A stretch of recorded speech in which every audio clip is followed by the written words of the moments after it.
ہمارے مدارس، مساجد اور دیگر دینی اداروں میں تو اسلامی تاریخ اور اسلامی مہینوں کا استعمال ہوتا ہے، مگر اس ماحول سے باہر ان کا استعمال تقریباً ختم ہوتا جا رہا ہے، جبکہ بہت سے احکام شریعت کی ادائیگی کے لیے اسلامی مہینوں اور تاریخوں کا جاننا انتہائی لازمی ہے۔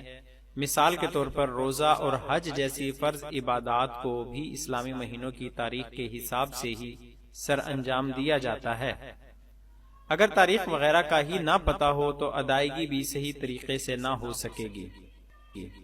اس لیے اسلامی تاریخ کا یاد رکھنا بھی ایک اہم شرعی فریضہ، فرض علی الکفایہ ہے، کیونکہ بہت سے بھائیوں کو اسلامی مہینوں کے نام بھی یاد نہیں ہوتے اور وہ شرم کے مارے دوسروں سے دریافت بھی نہیں کرتے۔ ان کے لیے ہم اس ویڈیو میں اسلامی مہینوں کے نام ترتیب وار پیش کر رہے ہیں۔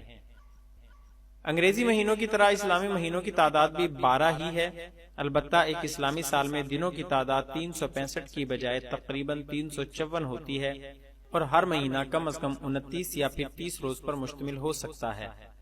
کیونکہ ان مہینوں کا حساب چاند کے حساب سے رکھا جاتا ہے، اس لیے ان کو قمری مہینے بھی کہا جاتا ہے۔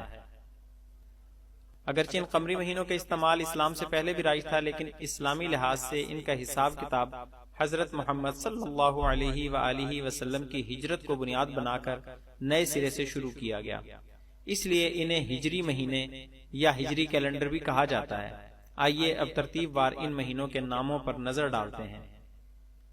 نمبر 1 محرم، نمبر 2 صفر، نمبر 3 ربیع الاول، نمبر 4 ربیع الثانی، نمبر 5 جمادی الاول، نمبر 6 جمادی الثانی، نمبر 7 رجب، نمبر 8 شعبان، نمبر 9 رمضان، نمبر 10 شوال، نمبر 11 ذوالقعدہ، نمبر 12 ذوالحجہ۔